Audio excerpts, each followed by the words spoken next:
नमस्कार मंडळी, क्रिशवीज व्लॉग या आपल्या चॅनलमध्ये आपल्या सर्वांचं अगदी मनापासून स्वागत आहे.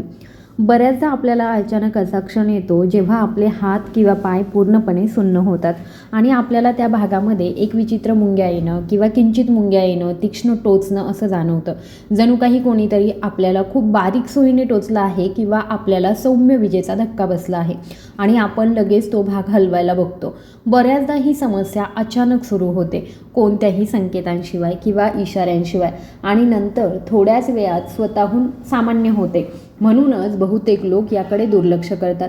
ही एक किरकोळ समस्या आहे असे समजून ती गंभीर किंवा धोकादायक आजार नसून एक सामान्य दैनंदिन घटना आहे असे समजून. पण मंडळी, जर ही सुन्नता किंवा मुंग्या येणं पुन्हा होत असेल, जर तुम्हाला कोणत्याही स्पष्ट कारणाशिवाय तुमच्या हात आणि पायांमध्ये तीच सुन्नता येत असेल किंवा तुम्हाला कधीकधी सौम्य वेदना किंवा जळजळ जाणवत असेल, तर या समस्येकडे दुर्लक्ष करणं ही एक खूप मोठी चूक ठरू शकते.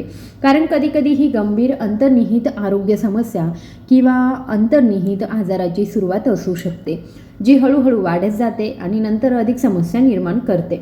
म्हणूनच आजच्या व्हिडिओमध्ये मी सोप्या भाषेमध्ये मुद्देसूदपणे तुमच्या हात आणि पाय सुन्न होण्याचे खरे कारण समजावून सांगणार आहे.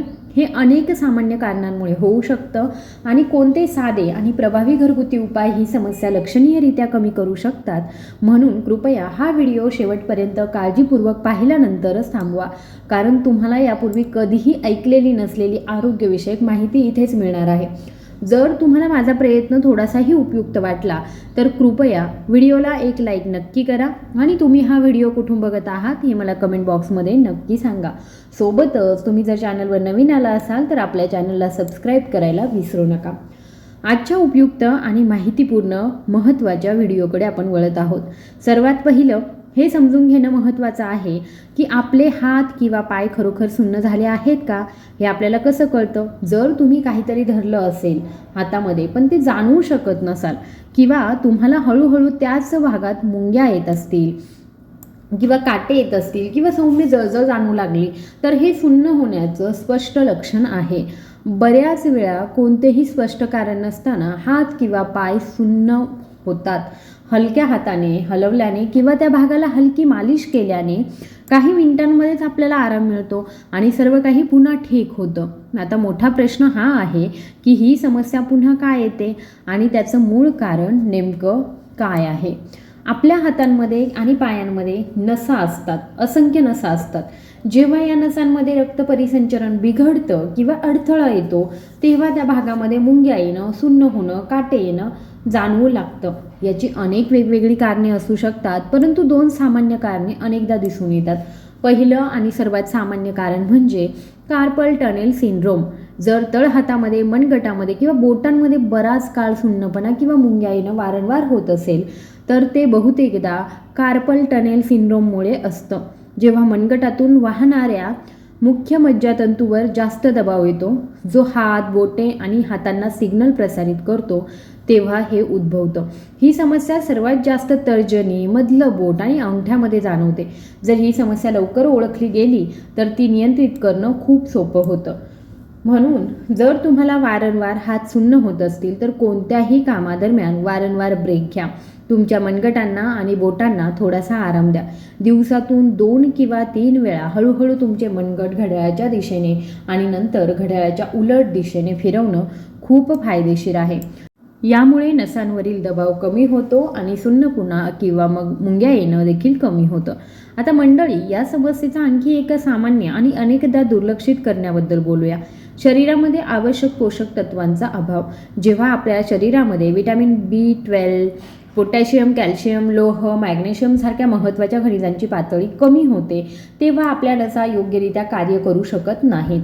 यामुळे हात आणि पाय सुन्न होऊ शकतात, वारंवार मुंग्या येणं किंवा अगदी काटे येणं देखील होऊ शकतं. अशा परिस्थितीमध्ये संपूर्ण शरीर अत्यंत थकलेलं आणि ऊर्जेचा ऱ्हास जाणवत असतो. शरीराला थोडेसे काम केल्याने देखील अशक्तपणा आणि आळस येऊ शकतो. आणि मूडसुद्धा खराब होऊ शकतो. या कमतरतेवर मात करण्याचा सर्वोत्तम आणि सुरक्षित मार्ग म्हणजे तुमच्या दैनंदिन आहारामध्ये या जीवनसत्वे आणि खनिजांची समृद्ध असलेले पदार्थ समाविष्ट करणं, जेणेकरून शरीराला आवश्यक ऊर्जा मिळेल आणि दिवसभर तुमच्या नसांचं पोषण होईल. जर तुमचे डॉक्टर ठरवतील की कमतरता लक्षणीय आहे तर ते पूरक आहार लिहून देऊ शकतात. तथापि औषधांऐवजी नेहमीच नैसर्गिक पदार्थांवर लक्ष केंद्रित करणं ही एक मुख्य गोष्ट आहे, जेणेकरून शरीरावर कोणतेही दुष्परिणाम होणार नाहीत आणि दीर्घकालीन आरोग्यावर सकारात्मक परिणाम दिसून येतील.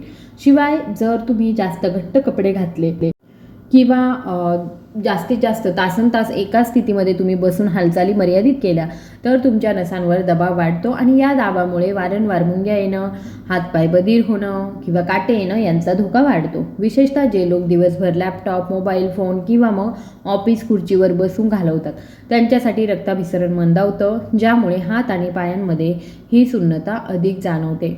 काही प्रकरणांमध्ये ही समस्या किरकोळ आजारामुळे नाही तर थायरॉईड समस्या, मधुमेह, स्ट्रोकचा परिणाम किंवा मग मज्जातंतू विकार यासारख्या गंभीर आजारामुळे उद्भवू शकते. म्हणून ही समस्या कधीही हलक्यात घेऊ नये, कारण ती हळूहळू बिघडू शकते आणि मेंदू आणि नसांना मोठा धोका निर्माण करू शकते.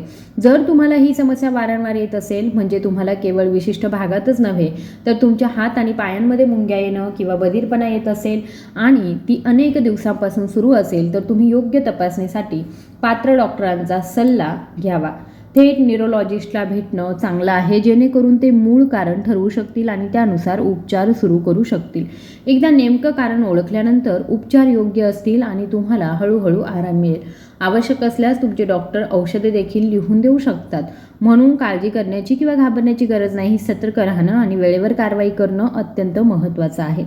जर समस्या लवकर ओळखली गेली आणि योग्य उपचार सुरू केले गेले तर ती गंभीर होण्याची शक्यता नसते आणि तुमचे आरोग्य नियंत्रणात राहतं. आता मंडळी, काही अतिशय सोप्या आणि प्रभावी घरगुती उपायांकडे वळूया, जे जर तुम्ही तुमच्या दैनंदिन दिनचर्येतून थोडा वेळ काढून अवलंबले तर तुमच्या हातापायांमध्ये वारंवार सुन्नपणा, मुंग्या येणं आणि काटे येणं या समस्येपासून लक्षणीयरित्या मुक्तता मिळू शकते. पहिली आणि सर्वात सोपी टीप म्हणजे जर तुम्हाला तुमच्या तळवे, फक्त तुमचे पाय किंवा फक्त तुमच्या बोटांसारख्या एखाद्या विशिष्ट भागावरती वारंवार अशी समस्या येत असेल तर झोपण्यापूर्वी दररोज रात्री त्या भागाला सुमारे 10 ते 15 मिनिटे हलक्या हाताने मॉलिश करा. या सौम्य मॉलिशमुळे केवळ रक्ताभिसरण सुधारत नाही तर हळूहळू कमकुवत स्नायू देखील बळकट होऊ लागतात. जेव्हा स्नायू मजबूत होतात तेव्हा मज्जातंतूंचं कार्य सुधारतं आणि सुन्नपणा कमी होतो. हा उपाय अगदी सोपा आहे आणि जर तुम्हाला कोणताही मोठा आजार नसेल तर तो उत्तम परिणाम देऊ शकतो. जर तुम्हाला रात्रीच्या वेळी ही समस्या वारंवार येत असेल, म्हणजे तुम्ही रात्रभर एकाच स्थितीमध्ये झोपता आणि सकाळी उठल्यावर तुमचे हात किंवा पाय सुन्न वाटतात, तर एकाच भागावर सतत दबाव येऊ नये म्हणून रात्री 2 किंवा 3 वेळा बाजू बदलण्याचा प्रयत्न करा. दिवसा हलका व्यायाम किंवा स्ट्रेचिंग देखील करू शकता, ज्यामुळे लक्षणीय आराम मिळतो. जर तुम्हाला आवडत असेल तर कोमट पाणी घालणं देखील एक चांगला आणि प्रभावी पर्याय आहे, कारण ते नसांना आराम देतं, रक्तप्रवाह सुधारतं, ज्यामुळे मुंग्या येणं दूर होतं. जर तुम्हाला ही मुंग्या येण्याची समस्या बऱ्याच काळापासून येत असेल आणि काहीतरी नवीन करून पाहायचं असेल तर एक अतिशय सोपा आणि स्वस्त घरगुती उपाय आहे. स्टील किंवा पितळी भांड्यामध्ये पाणी चांगलं उकळून घ्यायचं. पाणी उकळल्यानंतर 1 चमचा मोठं मीठ म्हणजे खडं मीठ टाकायचं आणि चमच्याने नीट ते ढवळून घ्या. हे खडं मीठ कोणत्याही जनरल स्टोअरमध्ये किंवा मेडिकल स्टोअरमध्ये सहज उपलब्ध आहे आणि खूप प्रभावी आहे. आता पाणी थोडं थंड होऊ द्या, जोपर्यंत ते कोमट होत नाही किंवा त्वचा ते आरामात सहन करू शकते. या कोमट पाण्यामध्ये तुमचे हात किंवा पाय सुमारे 10 मिनिटे बुडवून ठेवा. काही मिनिटांमध्येच तुम्हाला खूप आराम आणि विश्रांती मिळेल आणि सुन्नपणासुद्धा कमी होईल. या व्यतिरिक्त दालचिनी नावाचा आणखी एक अतिशय प्रभावी नैसर्गिक घटक आहे. दालचिनीमध्ये नैसर्गिक औषधी गुणधर्म आहेत, जे केवळ रक्ताभिसरण वाढवत नाही तर शरीराला पुन्हा ऊर्जा देण्यास मदत करतात. अनेक अभ्यासांमधून असं दिसून आलं आहे की दररोज थोड्या प्रमाणामध्ये दालचिनीचं सेवन केल्याने रोगप्रतिकारक शक्ती मजबूत होते आणि मुंग्या येणं सारखी लक्षणे लक्षणीयरित्या सुधारतात.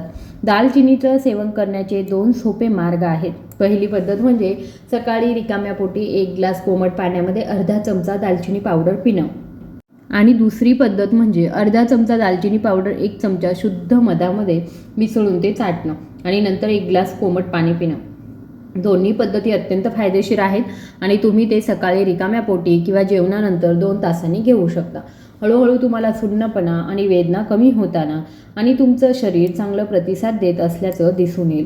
मंडळी, आता आपण 2 इतर विशेष पूर्णपणे नैसर्गिक उपायांबद्दल बोलणार आहोत, जे जवळजवळ प्रत्येक आयुर्वेदिक पाठ्यपुस्तकामध्ये सूचीबद्ध आहेत आणि प्रत्येक आयुर्वेदिक डॉक्टरांनी शिफारस केलेले आहेत।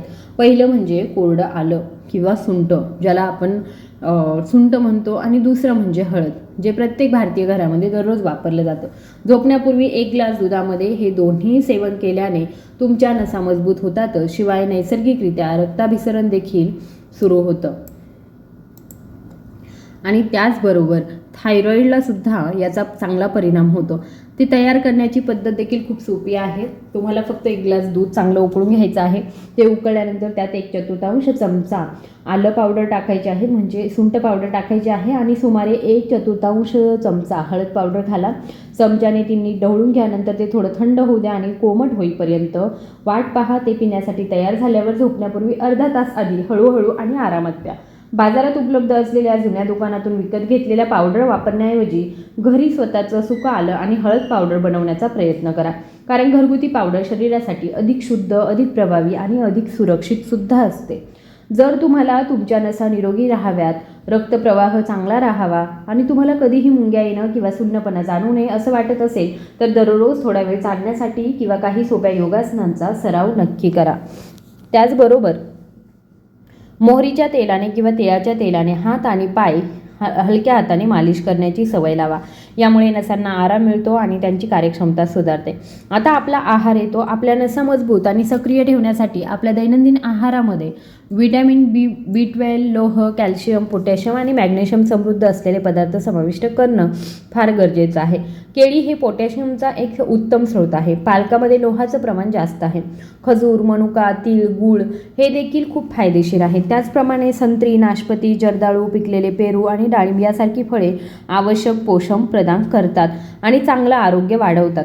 सोयाबीन, टोफू आणि सोया चंक्स हे देखील शरीराला बळकट करण्यासाठी उत्तम पर्याय आहेत, कारण त्यात प्रथिने चांगल्या प्रमाणात असतात।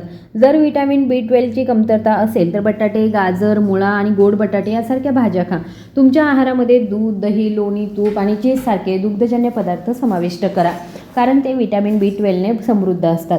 जर तुम्ही मांसाहारी पदार्थ खाल्ले तर अंडी, चिकन, मासे आणि सीफूड देखील पोषक तत्वांची कमतरता पूर्ण करण्यास मदत करतात।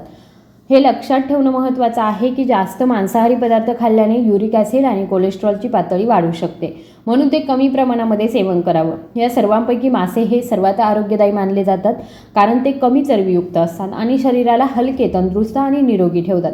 आता एका घरगुती उपायाकडे वळूया, ज्याबद्दल अनेकांना माहिती आहे, परंतु फार कमी लोक त्याचा वापर करतात। आता ते आहे मनुका। मनुका अविश्वसनीय फायदे देणारा आहे। झोपण्यापूर्वी स्वच्छ पाण्यात थोडेसे मनुके भिजवा। सकाळी उठून सर्वात आधी रिकाम्या पोटी हळूहळू ते पाणी प्या आणि भिजवलेले मनुके पूर्णपणे चावून खा। जर तुम्ही हे सुमारे 2 ते 3 महिने केलं तर तुम्हाला अनेक आरोग्य समस्यांमध्ये हळूहळू सुधारणा दिसून येईल आणि तुमच्या नसा निरोगी होतील। या व्यतिरिक्त खजूर, डाळिंब, थोड्या प्रमाणामध्ये डार्क चॉकलेट आणि पिकलेले पेरू हे देखील चांगली ऊर्जा प्रदान करतात आणि मज्जातंतूंची कमकुवतता कमी करतात। लसणाबद्दल बोलायचं झालं तर या स्थितीमध्ये ते खूप फायदेशीर मानलं जातं। सकाळी रिकाम्या पोटी 1 चमचा मध घालून लसणाच्या 2 पाकळ्या लहान तुकडे करून खाल्ल्याने नसा सक्रिय होतात, रक्ताभिसरण वाढतं आणि लक्षणीय सुधारणा होते।